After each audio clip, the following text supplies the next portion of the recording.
Hello, c'est Kali. Je suis une personne malvoyante et aujourd'hui je vous emmène avec moi à Séoul à travers mon podcast qui vous fait découvrir le monde d'un autre point de vue. N'oubliez pas d'aimer, de partager et de commenter. Et surtout, écoutez, vous voyagerez. Direction Séoul.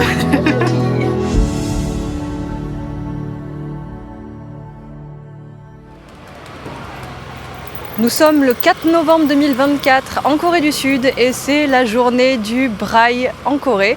Donc on va aller visiter avec Éléonore qui va se prêter au jeu de l'interprétariat une bibliothèque qui adapte des livres mais aussi des cartes, mais aussi des monuments en figurines ou en reproduction tactile avec Éléonore pour aller voir ce que ça donne en Corée du Sud, s'ils ont la même approche du braille que nous, comment ça se passe pour emprunter des livres, est-ce que beaucoup de gens lisent en braille en Corée du Sud et ainsi de suite, comment fonctionne le braille coréen, on va aller découvrir tout ça.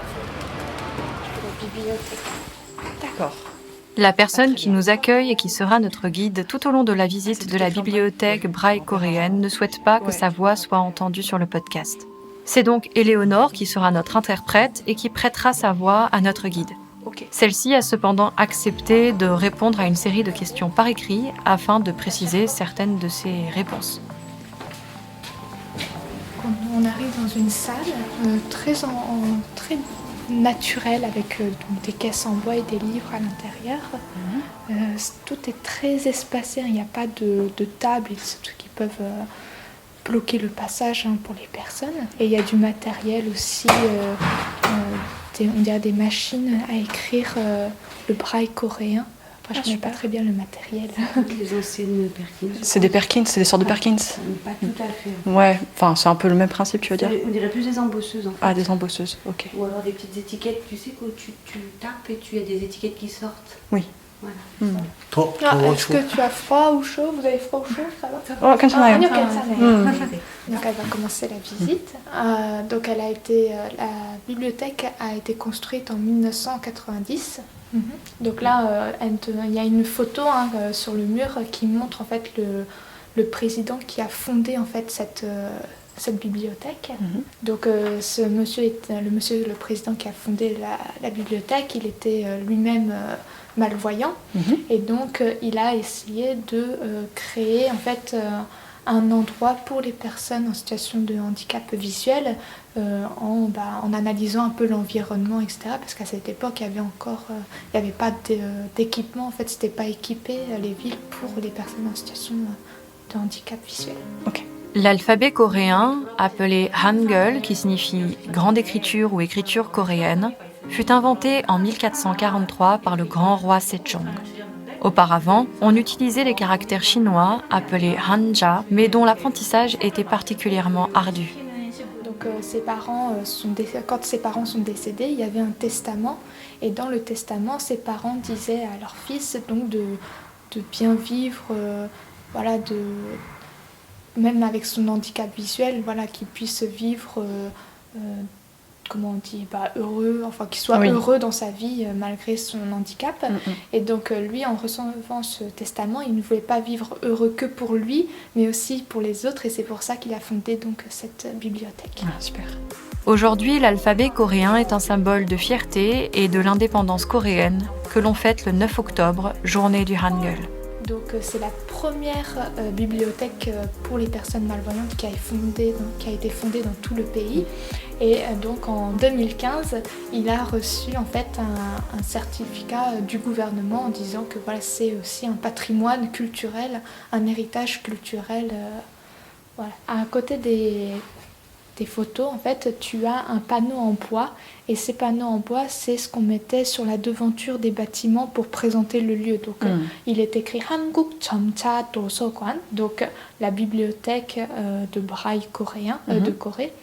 Et donc, sur les photos, tu as une photo qui représente, donc c'est un vélo, et c'est avec ce vélo-là, en fait, derrière, tu as des caisses pour mettre dedans les livraisons en fait, de livres en braille coréen.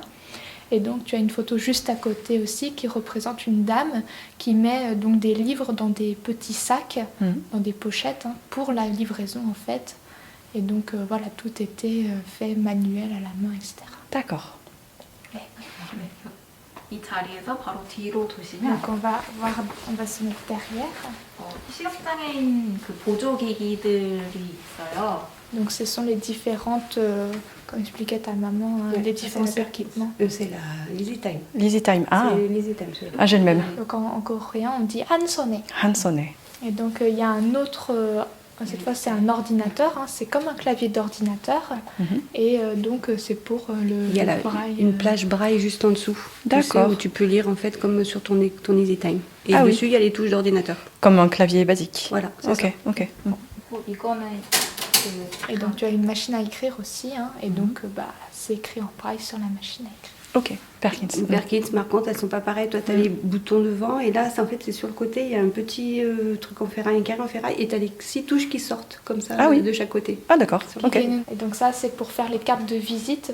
Donc, tu as une petite machine qui est spécialisée pour les cartes de visite. Donc tu as, c'est comme donc tu as une télévision et la télévision est posée sur un meuble. Et sous le meuble, tu as un espace vide pour mettre un livre, par exemple.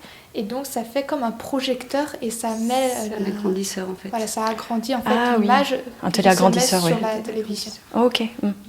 Sur le mur d'à côté, tu as donc le portrait d'un monsieur en hanbok. Et c'est lui qui a créé le braille que l'on connaît aujourd'hui. Park Do-song est un enseignant qui, en 1920, créa en secret, durant la colonisation japonaise, une première version du braille coréen. En 1947, Lee Chong-dok, un enseignant issu d'une école pour malvoyants de Séoul, élabora la version du braille coréen que nous connaissons encore aujourd'hui. Donc avant, comment on faisait pour écrire les livres en braille? Si tu remarques, c'est une plaque qui est en deux, il y a deux parties, l'une au-dessus de l'autre. C'est ça. Et donc tu mets une feuille au milieu, et sur la machine, en fait, ça va aplatir pour créer les points. Pour que les points nécessaires ressortent. C'est ça, ressortent. Ok. Oui, ok. Et donc ça permettait de pouvoir imprimer en grande quantité, créer les livres en grande quantité au lieu de faire un par un à chaque fois. Donc ça, c'est la façon ancienne de créer les livres. Maintenant, tu as des imprimantes où là, tu mets ton texte et ça apparaît directement, en fait, ça imprime directement en braille. Oui, ok, les embosseuses, quoi. La bibliothèque Braille coréenne propose un service d'emprunt de livres papier, mais également de livres audio. Ils enregistrent ces livres au sein même de la bibliothèque grâce à des bénévoles. Là, c'est pour faire les cassettes. Et donc, tu as différentes machines devant toi qui sont maintenant qu'on n'utilise plus du tout. C'est juste pour l'exposition. C'est la partie un peu musée de la bibliothèque. Et donc, tu as une machine aussi pour faire les cassettes. Ok. Et là, tu as donc le fil qui est pour la cassette, la bande sonore. Et donc, en dessous, tu as pour tout ce qui est les copies de CD, en fait. De cassettes, je veux dire, parce que et donc, c'est plus du tout utilisé. Maintenant, on utilise des CD. C'est ça. Et donc, et puis même des fichiers audio directement, je pense.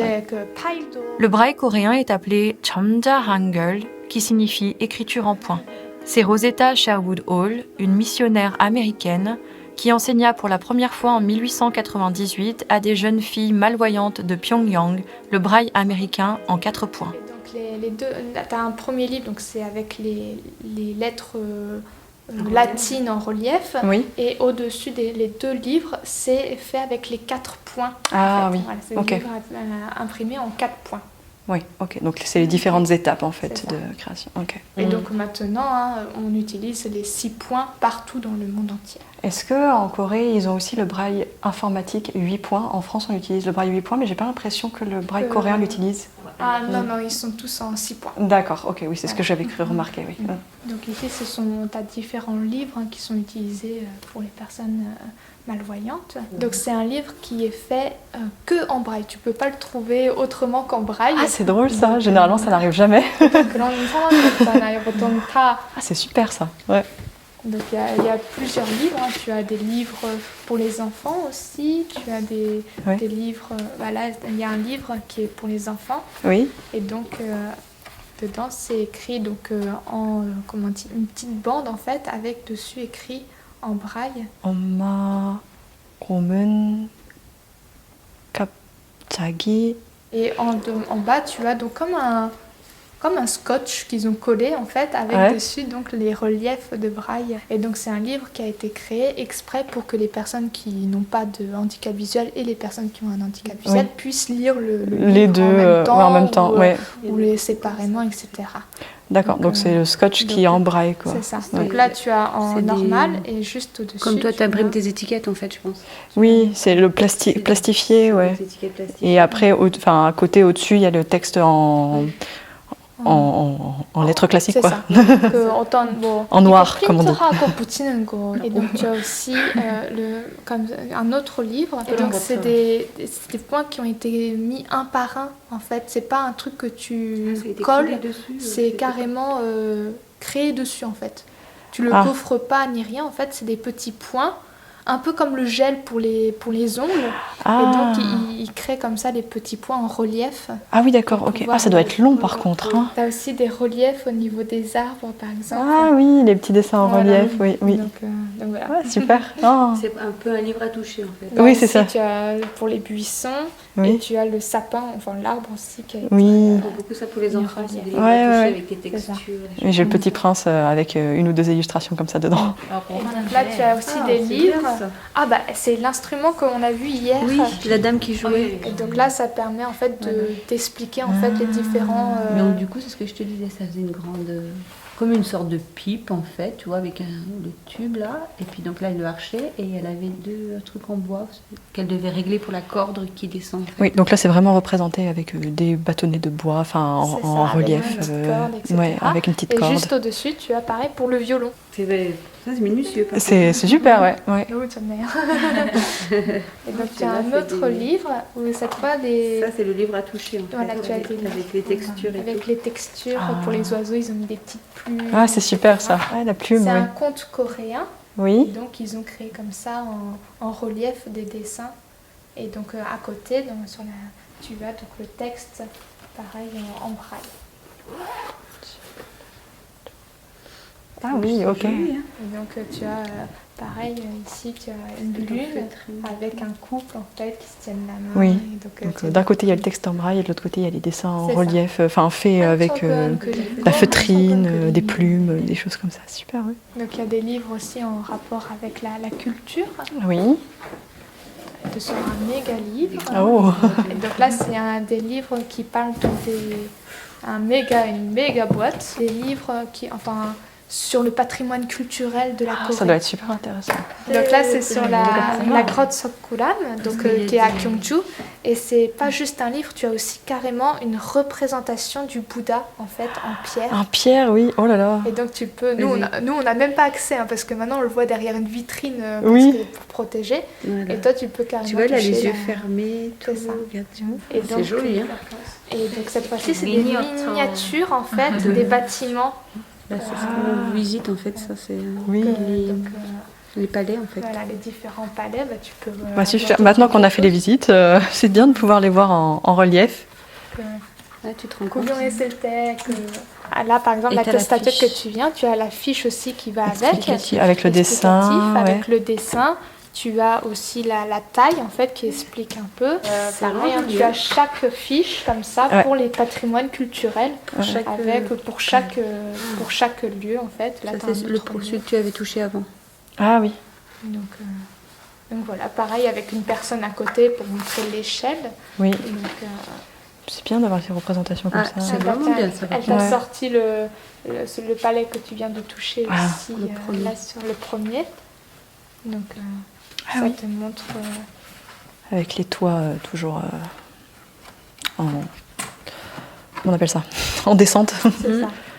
Oui, ok. Et donc à côté, tu as aussi le QR code pour écouter les explications. C'est chouette. En fait, que ça intègre tout, à la fois le relief, à la fois le braille, à la fois tu peux avoir l'audio avec le QR code. 한 종이에서 오디오 그리고 이렇게 그림도 있고 텍스트도 있어서 너무 좋네요. En France aussi, il y a ce genre de Non. documents. Bah, nous, on les a jamais vus. Est-ce jamais. qu'il y a à Paris, à la Bibliothèque nationale du Braille? Peut-être. 프랑스에서 mais- 이런 자료가 없으니까 너무 Mais les représentations ça. sont très bien comme ça. Ouais. C'est vrai que tu peux vraiment te rendre compte. 그 아. 직접 만지고 그리고 다음에 설명까지 나오니까 진짜 좋아요. Très bien. 이런 촉각도서가 있다고 보여드린 거고요. Donc voilà, c'était pour te montrer ce genre de... Hmm. On comprend mieux pourquoi il y a des grosses boîtes. Oui. Faut tout 우리 왜 ranger dedans. 이렇게 상자가 큰지 아. 이해했어요. Ouais, c'est nécessaire, oui. 보관하려면은 Ranger des C'est petites pour statuettes. les préserver, pour Ah ranger oui, les statues, ouais. etc. Moi, j'ai cru que c'était un grand livre Moi qu'elle allait aussi, nous c'est montrer, pour et ça, quand on ouais. voit les statues et tout... On comprend pourquoi c'est fait. Effectivement. Et donc tu as aussi un petit... une machine pour lire l'audio. Ah oui, d'accord. Ah. 이거는 오디오 네, 보이스 아이라고 오디오 들을 수 있는 Ok. 그 이게- QR 코드를 찍고 이렇게 하는 네, 거죠? 네, 네, 네. C'est pour prendre en photo le QR code et Ah oui. pouvoir écouter Je saurais pas comment décrire ça, mais oui. C'est une sorte de petit thermomètre. Ouais, une sorte de thermomètre, voilà. Que tu mets sur le QR code et après il y a l'audio qui... Ah ouais, ok. Ah. Voilà. C'est bien. La bibliothèque propose des cours de braille pour des adultes et des enfants malvoyants. Mais si on se base sur les chiffres de la dernière année, le nombre d'inscrits n'est pas très élevé et le nombre de profs non plus. Notre guide nous indique aussi que la bibliothèque loue des terminaux informatiques pour le public, mais qu'on peut également venir à la bibliothèque avec son propre matériel. Les manuels d'apprentissage, quant à eux, sont le plus souvent sous format papier. 네네. Donc là on arrive dans la salle avec les différents livres. Mhm. Donc comme c'est sur un endroit où on emprunte, hein, Oui. bah, c'est pas ouvert, en fait, t'as pas de table pour Oui. s'asseoir lire, hein, c'est vraiment des espaces de rangement des différents livres avec des sortes de placards qui coulissent Mm. pour ranger plus facilement les livres. Tu as devant toi un sac, et donc c'est le sac qui est utilisé par une entreprise Oui. de livraison de livres spécialement pour les personnes malvoyantes. Ah oui, Mal ou d'accord. non Oui. voyantes. Où on envoie dessus C'est ça. dans les livres, ouais. Ok. Donc c'est une entreprise qui s'occupe vraiment de ce Spécialement service-là, pour ça. spécialement pour cela, Oui. Ok. et qui s'appelle Checknare. Ok. Donc les livres volent. Après, on a donc derrière toi, quand on reçoit en prêt les livres qui ont été empruntés, et ben on les désinfecte. Oui. Et donc tu as une sorte de frigo Ouais. où tu vas placer les livres et ils vont désinfecter en fait les différents livres C'est pour super la intelligent. personne suivante. Ah ouais. Et juste de ce côté-là, tu as tout ce qui est livres audio. Donc Ok. c'est dans plein de CD en fait, des disques qui sont rangés dans des étagères. Ouais. Et donc voilà, c'est Ok. des livres audio. Là on va monter au troisième étage. Donc c'est Ah. les bureaux où travaillent les employés et c'est là où on fait aussi tout ce qui est audio. D'accord. des enregistrements. 제가 일하는 사무실이고 Donc là on arrive dans un bureau, donc bon, il y a des personnes qui travaillent. Hein. Oui. Donc c'est le monsieur qui s'occupe, la plus haute personne dans la bibliothèque, hein, qui s'occupe un peu le directeur de la bibliothèque. Mhm. Donc là on arrive dans la salle d'enregistrement. Donc tu as 3 petits studios d'enregistrement qui sont insonorisés les uns des autres. Et donc tu peux rentrer dans le petit studio en fait et enregistrer comme ça les différents livres. Est-ce que les personnes qui lisent sont des personnes dont c'est le métier juste de lire des livres entre guillemets pour les faire en audio, ou est-ce que c'est des comédiens comme on peut avoir en France, tu sais, qui enregistrent? Ici, dans cette bibliothèque, c'est que des personnes qui font du volontariat, qui lisent les livres, mais il y a des livres où c'est fait par des comédiens, en fait. D'accord. pour, Ouais, un peu donner comme en France. C'est vrai qu'il y a des bibliothèques, des petites bibliothèques un peu plus indépendantes qui demandent que du volontariat en France ou en Suisse. Mais pour les gros livres, un peu les livres audio, les plus connus, c'est des comédiens. Est-ce que c'est que les personnes qui ont une bonne voix qui peuvent lire les livres ou tout le monde peut... Dans les petites bibliothèques, ça peut être un peu au volontariat. Bon, ça, faut savoir lire quand même un peu de façon continue, sans trop s'essouffler, enfin ce genre de choses. Mais après, effectivement, quand ça devient des gros livres dans des plus grosses bibliothèques, il faut quand même... c'est pour ça qu'ils demandent beaucoup à des comédiens. Il faut avoir quand même une bonne voix, savoir bien lire. Alors, attention, tu as une marche. Donc là, attention, là, tu as une marche. Donc attention à ta tête aussi, c'est assez petit. Hein, C'est petit, ouais, c'est une Et petite donc pièce. tu as une chaise. Attends, je suis coincée. Ah, mince. Hop, c'est bon, je suis décoincée. Donc tu as une chaise et tu as une table avec un micro et un ordinateur. Oui. Et donc... C'est bien sonorisé. ouais, Ah, c'est parfait pour le podcast, on peut peut-être enregistrer ici, non? Ok, oui, c'est très très bien. Ouais, c'est chouette. Donc voilà. Ok. Donc tu as 3 salles comme ça, les unes à côté des autres. Attention les marches, attention à ça descend. Voilà. La bibliothèque ne propose pas de support ou de cours pour l'apprentissage du braille coréen pour les étrangers. Elle nous parle cependant de la plateforme Dream qui permet l'apprentissage du braille coréen pour apprendre à lire en ligne. Mais la plateforme n'est accessible qu'avec un login et un mot de passe fournis par une des bibliothèques à laquelle il faut au préalable s'affilier. Elle cite cependant 2 autres plateformes qui permettent l'apprentissage du braille coréen. Tout d'abord braillekorea.org, puis educ.nowonblind.org.kr. Ce sont des plateformes d'apprentissage pour personnes voyantes qui veulent apprendre le braille coréen. Documents consultables en ligne pour l'anglais, pour l'apprentissage du japonais, pour l'apprentissage du chinois, de la musique, du coréen, des sciences ou des maths. Mais à nouveau, il faut un mot de passe et un login.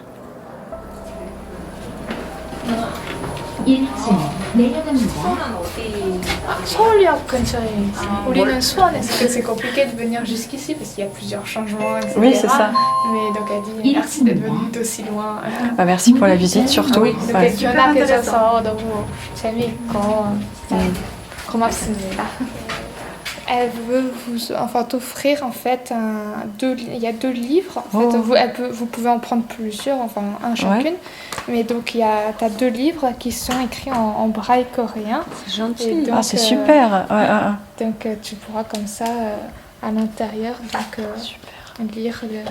Ah, c'est des petits livres, c'est chouette, Oui, ça va être très bien transporté. c'est ça. des livres illustrés. C'est tout ça. voilà, c'est à partir de là. Et donc tu as écrit en braille coréen. Ah, on va pouvoir bien travailler, Léonore. Tu cherchais, c'est 공부할 수 있겠네요. c'est gentil. 감사합니다. 네. 오늘 좋은 하루 보내세요. 안녕히 가세요. 안녕히 계세요. En Corée du Sud, on trouve plusieurs endroits dans la vie quotidienne où il y a écrit du braille sur certains objets un peu stratégiques, notamment sur les passages piétons, en tout cas sur les feux rouges. Il est écrit Shinogi Boten, qui veut dire signalisation, pour dire qu'on est près du bouton de signalisation pour activer le feu sonore. 잠시만 기다려 주십시오. 서울역 방향 횡단보도입니다. Le métro est une source de trouvailles en termes de braille. On peut en trouver vraiment à beaucoup d'endroits. Le métro est très bien pensé pour les personnes mal ou non-voyantes, même s'il est très compliqué malgré tout, il faut se l'avouer. En tout cas, sur les bornes sur lesquelles vous passez votre carte de transport, la Timonie, vous trouvez un petit endroit écrit en braille où il est écrit K2 Kyotong, ce qui veut dire carte de transport, ou alors Kaderul Tejuseo, qui veut dire présenter la carte, poser la carte, approcher la carte. On continue dans le métro. Après les bornes pour passer la carte, il y a également du braille sur les portes du métro qui s'ouvrent pour laisser passer les gens pour monter ou descendre dans le métro. Donc il y a toute une façade en fait qui protège des rails. Et au bord de chaque porte qui s'ouvre, on a une indication sur le numéro de la porte et sur le numéro du wagon. Donc il y a le chiffre 0 écrit en braille comme d'habitude. Et puis il y a là je suis devant la porte 4-4. Par contre les chiffres sont les chiffres internationaux, donc sans le point 6 français. Donc ça c'est sur la ligne du haut, et sur la ligne du bas, juste en dessous, on a la direction. Donc par exemple, là c'est écrit Chinjop Bangmyeon. Vous pouvez savoir quelle est la porte du wagon. Généralement il y a 10 wagons avec 4 portes à chaque fois. Donc ça va du 1.1 au 10.4, en tout cas sur ce qu'on a vu jusque-là. Et en dessous vous avez le nom de la direction. Et vous pouvez également utiliser certaines apps pour pouvoir savoir dans quel sens vous allez exactement en regardant la station précédente et la station suivante. Il y a beaucoup de moyens de se repérer dans le métro vu que c'est un peu un labyrinthe. Deuxième lieu stratégique sur certaines rambardes. Là par exemple je suis devant la Seoul Station, donc c'est la gare de Séoul d'où part le métro et aussi le train qui mène à l'aéroport, ainsi que certains TGV. Et il est écrit sur l'une des rambardes qu'on se trouve également donc à la Seoul Station, qu'il y a la ligne qui mène à l'aéroport et qu'il y a également des endroits, des casiers pour poser ses bagages si jamais on a besoin de déposer des valises, vu que c'est un lieu de passage, notamment pour les voyageurs. Donc si on comprend le coréen ou si on peut avoir une application de traduction sous la main, on peut essayer de traduire du coréen, du braille coréen, vers le braille romanisé pour comprendre ce qu'il y a écrit sur les rambardes qui sont souvent pleines d'informations. Là je suis dans une supérette et on trouve aussi du braille à quelques endroits, pas beaucoup. Il y a notamment les pots de nouilles, vous savez c'est les pots de nouilles déshydratées dans lesquels il faut mettre de l'eau chaude. Il y en a quelques-uns avec un peu de braille dessus, donc déjà c'est écrit ramyeon, donc ramyeon c'est des nouilles. Et des fois, avant, c'est la première fois que je vois ça, on m'a dit effectivement d'aller voir parce qu'ils ont rajouté des goûts. Donc là j'ai des jin ramyeon, jin je sais pas si c'est pas le sarrasin, je sais pas là j'avoue. Et à côté c'est marqué meun, meun ça veut dire que c'est épicé, donc si jamais. Et après j'ai du jin tim son, je sais pas, je pense que c'est des fruits de mer. Mais c'est vrai que c'est déjà pas très précis, il n'y a que trois types de nouilles plus ou moins. T'en as trouvé un autre ? Ah, attendez, je vais essayer de lire en direct live. Là c'est marqué, ah oui, noodle. En fait le braille est sous le plastique de protection, donc c'est très dur à lire à travers. Mais j'avoue que j'ai pas compris, c'est des nouilles effectivement, noodle, après mekom, mais je sais pas ce que c'est. C'est pas extrêmement précis, il faut connaître quand même le coréen. For you. Oh, oh, oh. Bon, on va chercher ailleurs d'autres produits. Là, on a pris des canettes parce qu'il y a du braille écrit sur les canettes. Alors effectivement, il y a du braille, mais illisible. Parce que c'est écrit sur le dessus de la canette où on l'ouvre. Okay. Et c'est trop petit, on n'a pas la place de mettre le doigt. Et puis c'est glacé parce que ça sort des frigos. Et le braille est complètement illisible, les points sont complètement agglutinés. Je sais que j'avais eu une canette une fois où c'était marqué umliu, qui veut dire boisson. Donc ça ne nous aide pas parce qu'à partir du moment où c'est une canette, généralement ça se boit. Il y a juste apparemment la marque Terra qu'on a trouvée, mais qui est illisible aussi. Mais c'est marqué Terra dessus et Terra c'est une marque de bière. Donc si vous tombez sur une Terra et que vous arrivez à lire ce qui est écrit dessus, eh ben c'est de la bière. Voilà. Mais sinon le reste impossible à lire. Là je crois que j'ai lu une Umma ou un truc comme ça, mais ça n'a aucun sens. Donc c'est peut-être Umliu, mais c'est à moitié effacé. Mais donc il y a quelques produits où il y a un peu de braille, mais souvent c'est assez illisible, c'est très très mal fait malheureusement.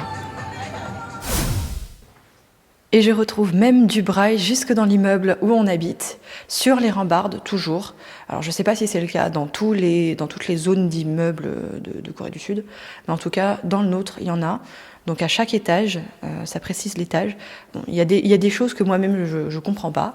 Par exemple, c'est écrit cham un.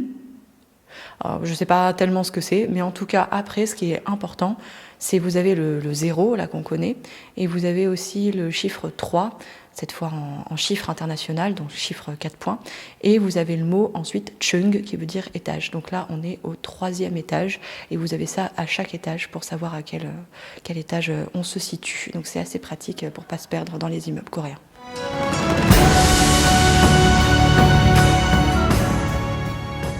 Retrouvez mes aventures sur Instagram et TikTok @calistiel. Je remercie les différents partenaires qui soutiennent le projet, la ville de Grenoble, le département de l'Isère et la Fondation Banque Populaire. N'oubliez pas d'aimer, de partager et de commenter. Et surtout, écoutez, vous voyagerez.